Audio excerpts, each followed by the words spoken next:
Train అయితే 2 గంటలు. మేము అదే కార్‌లో ఎళ్ళాం కాబట్టి 7 గంటలయ్యింది. ఒక దగ్గర ఆగి జ్యూస్ తాగాము. జ్యూస్ తాగి ఇంకా కార్ ఎక్కుదాం అనే లోపల ఈ కార్ ఇంకా ముందుకెళ్ళదని మాకు తెలిసి మళ్ళీ రిటర్న్ 13 కిలోమీటర్లెళ్ళి పెట్రోల్ కొట్టించుకొని మళ్ళీ మేమైతే స్టార్ట్ అయిపోయాము. ఇంకా ఎందుకు ట్రైన్‌లో ఎళ్తే పోలా అనుకుంటున్నారా మీరు గూడా? ఇంకేం చేస్తాం, మాకు టైమింగ్స్ కుదరక ఇంకా కార్‌లో అయితే వెళ్ళిపోతున్నాము. నాకైతే కార్ పడదు. అటు కక్కలేక ఇటు మింగలేక కూర్చున్నాను. ఇంకా మా వాళ్ళందరూ మీకు హాయ్ చెప్తున్నారు. మీరు కూడా హాయ్ చెప్పేయండి.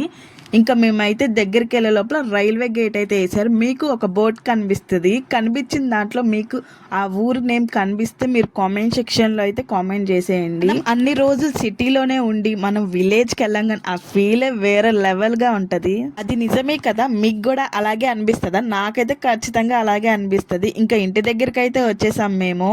కార్ దిగంగానే మాకు ఎదురుగా మామిడికాయలు అయితే కనిపించినాయి. ఇంకా నేను మా ఆయన అయితే మీకు మామిడికాయలు అయితే చూపించేస్తున్నాం ముందు. మా ఆయన అయితే మరీ ఆగి మరీ చూపించు చూపించు అంటున్నారు. ఇంకా లోపలికి వెళ్ళంగానే ఇక్కడ మా అమ్మమ్మ చూడండి, కెమెరా కనిపించగానే హాయ్ చెప్పంటే హాయ్ హాయ్ హాయ్ అని చెప్తుంది. మీకు ఈ కొండ ఏదో తెలిస్తే కనుక కామెంట్ సెక్షన్లో ఈ కొండ నేమ్ అయితే మీరు కామెంట్ చేసేయండి. ఇంకా విజయవాడ అయితే రిటర్న్ అయితే వచ్చేసాము.